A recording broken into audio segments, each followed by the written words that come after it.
Au terme du 4e recensement général de la population et de l'habitation, le Bénin est passé de 7 millions d'habitants en 2002 à environ 10 millions en 2013.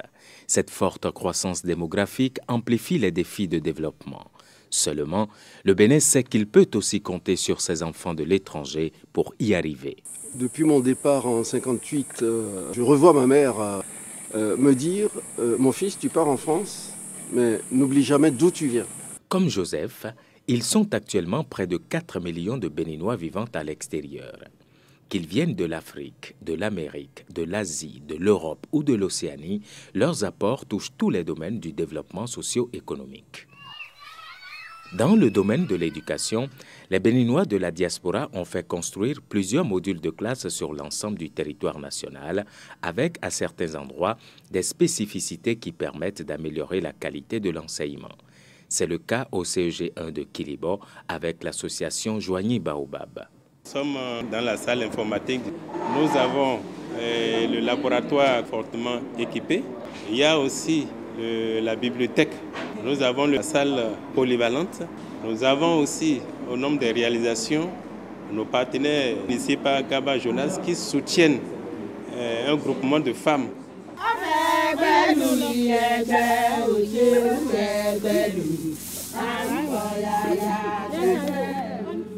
Lorsque nos partenaires Joigny Baobab sont arrivés, on a rencontré la délégation qui est venue pour dire vraiment s'ils peuvent nous offrir la décortiqueuse pour transformer notre riz cultivé, ça serait une valeur ajoutée à notre riz.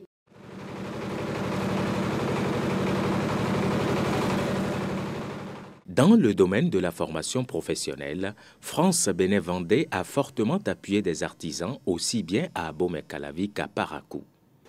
Avant, notre difficulté, c'est de quitter ici pour aller jusqu'à Cotonou. Mais aujourd'hui, nous sommes un peu équipés. Et ces machines, c'est un don de l'association France Bénin Vendée. Parlant de la santé, Ouassakho, dans la commune de Boycon par exemple, a bénéficié avec l'association Solidarité avec les villages du Bénin et ses partenaires suisses et français d'une maternité et d'un dispensaire que le ministère de la Santé a très tôt pourvu en personnel qualifié pour le bonheur des populations.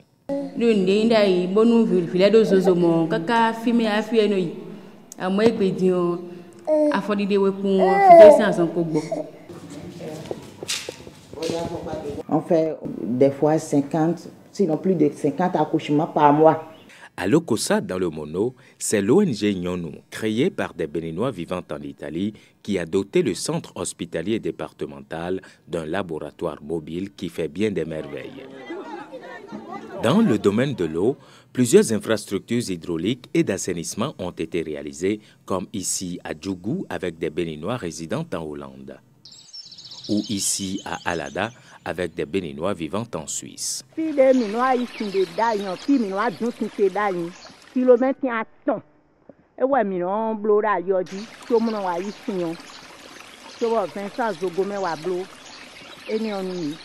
domaine de l'agriculture n'est pas en reste. En témoignent les actions ici à Gouka du docteur Harry Yarouko vivant en France. Avec les 15 personnes, on a pu défricher plus de 100 hectares.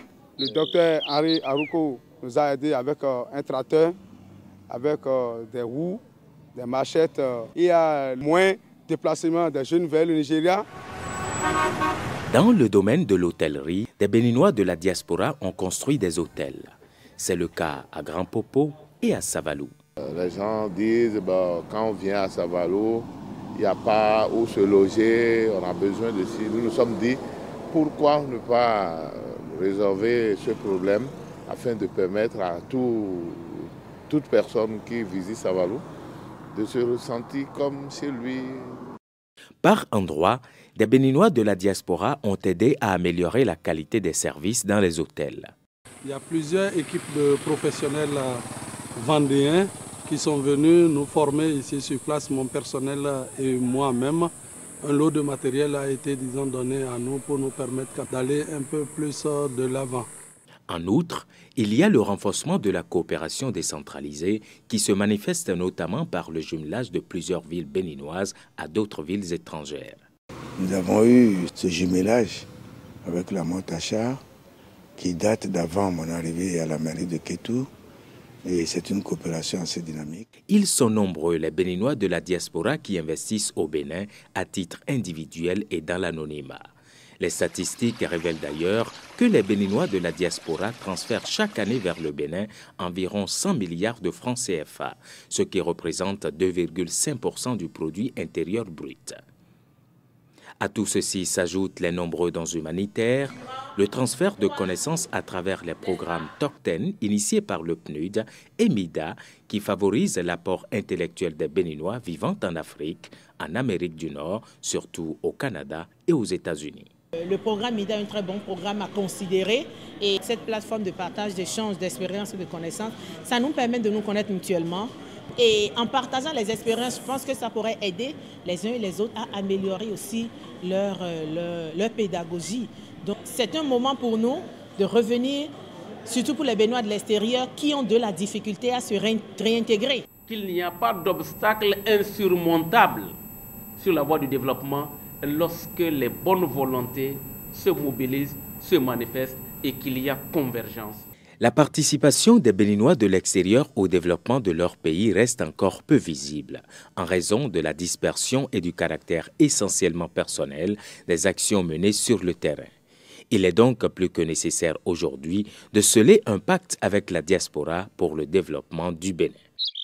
La question du sous-emploi et du chômage, qui touche près de 60% de la jeunesse béninoise, est au cœur des priorités nationales. Le gouvernement s'investit déjà dans la promotion de l'entrepreneuriat des jeunes. Cette priorité appelle à un investissement collectif, aussi bien de l'État, du secteur privé que de la diaspora. C'est avec vous que nous allons faire le bilan. Où que vous soyez, la mère patrie vous tend la main. Nous avons besoin de vous. Le gouvernement envisage déjà de nouvelles mesures à l'endroit des Béninois de l'extérieur, notamment l'amélioration de la délivrance des documents administratifs, des avantages fiscaux aux investisseurs dans les secteurs stratégiques portés par l'État, comme le tourisme, le projet de développement de la route des pêches, l'électrification rurale, des facilités d'accès à des zones économiques spéciales, mais aussi l'amélioration du climat des affaires. Désormais au Bénin, la durée de création d'une entreprise individuelle ou sociétaire est passée de 15 jours à 8 heures ouvrables au guichet unique de formalisation des entreprises GUF. Je suis venu ce matin créer une entreprise. Si je viens de la caisse comme ça, je viens de payer les 30 000 francs. Or, c'était 72 000. Le casier judiciaire a été supprimé. Et là, maintenant, on nous remet une déclaration sur honneur, ce qui réduit énormément le délai. Et ce que je constate, on me dit de revenir à 18 h chercher ma carte de commerçant et l'attestation IFU. Le Bénin et sa diaspora, main dans la main, vers la prospérité.